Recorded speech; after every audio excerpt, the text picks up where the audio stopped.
Hey, welcome to the Explainer. Today, we are going to break down volleyball to its absolute core, that very first moment of every point, the first rally. You know, if you've ever wanted to play but weren't sure where to begin, well, this is it. Let's jump right in. So let's start with a question. How does literally every single point in volleyball get started? Doesn't matter if you're playing at a backyard barbecue or for a gold medal, it all begins the exact same way. And the answer, it really just boils down to two key skills. See, before you get to do any of the flashy stuff like spiking or blocking, you first have to know how to start the point and then how to keep it from ending immediately. So we're going to focus on the absolute foundation of the game, serving and receiving. When you really look at it, the whole game of volleyball is built on 6 fundamental skills. I know that might sound like a lot, but don't worry, we are going to totally zero in on just the first 2, the ones that get the ball rolling.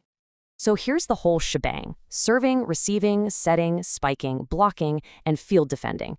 Now, setting and spiking, yeah, they get all the glory, right? They're the big highlight plays. But guess what? None of that can happen without the first 2 on this list, and that's exactly what we're digging into today. Serving to kick things off and receiving to keep that point alive.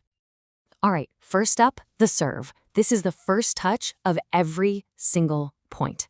And think about this for a second. It's the only skill in the whole game you do completely by yourself. So no pressure, but yeah, getting this right is kind of crucial. Of course, you've probably seen those monster overarm serves on TV, the ones that just blast over the net. But the place where every single player starts is the underarm serve. And here's why that's so important. It's not about raw power. It's all about control. If you can master control, you can build a serve you can count on every single time. And that, right there, is the foundation. So what's the official job of the serve? It's really simple. You are putting the ball into play. You stand back behind that line, and you send the ball over the net to get the rally started. It's basically the starting pistol for the point. Okay, let's break it down into 3 easy stages. So before you even touch the ball, get your stance right. Hold the ball in your non-hitting hand and step forward with the foot on that same side. Easy enough? Now for the touch itself. Just a little toss, swing your arm forward, and make good contact right on the bottom of the ball. And finally, after you hit it, let your arm follow through, pointing where you want the ball to go, and take a step to keep your balance. Simple as that. So how do you make this feel natural? First step, get rid of the ball. I'm serious. Just stand there and practice the motion. The stance, the swing, the follow-through, again and again and again. You're building that muscle memory so your body just knows what to do without even thinking about it. Now, once that motion is starting to feel smooth, it's time to grab a partner and a ball. Stand about 5 or 6 meters apart and just practice serving back and forth. You're not trying to hit it hard, just focus on making clean contact and having a good follow-through. It's all about consistency. Okay, so the serve is flying over the net. What happens next? Well, someone has to answer, and that brings us to our second essential skill, receiving. This is how you flip the script from defense to offense and keep that rally going. And just like with serving, you've got a couple of options here. For a high, loopy ball, you might use an overarm receive, but for 90% of serves and low shots, your bread and butter is going to be the underarm receive. You'll hear people call it a pass or a bump. This is your go-to defensive move. So the definition is pretty clear, but let me tell you the real secret to receiving.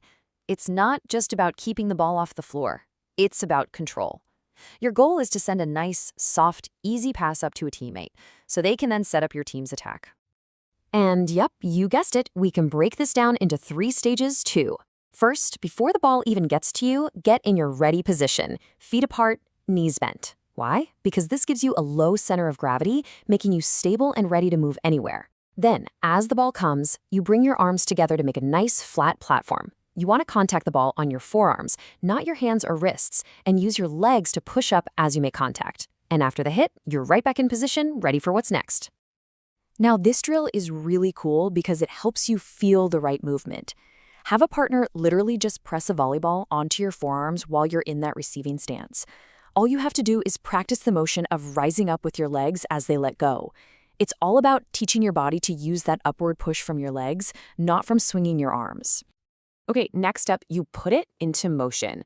Find a partner and just pass the ball back and forth using that underarm technique. This drill is amazing for building control and for learning how to read where the ball is heading. All right, so you've got the serve and you've got the receive. Now it's time to put these 2 pieces together and make it feel a little more like a real game. Let's level up that serve. Imagine the other side of the court is divided into 6 big squares. Now, have a partner call out a number, and your job is to use that nice, controlled underarm serve to land the ball in that exact square. This is a brilliant way to see how a simple skill can become a super precise tool. And here we go. This is it, your first rally. Get a few players on each side of the net. One person serves, and the other team's job is to receive it and just pass it back over. The goal here isn't to score points. The goal is to see how long you can keep the rally going using only serves and receives. And really, that's the big takeaway. Everything else you see in volleyball, those huge spikes, those incredible blocks, it all starts right here, with a perfectly placed serve and a calm, controlled receive. If you practice these two things the right way, you are building the foundation for your entire game. So, there you have it. You now have the basic tools to start and continue every single point in volleyball. The only question left is, what are you going to master next? Will it be setting? Attacking? Hey, the court is all yours.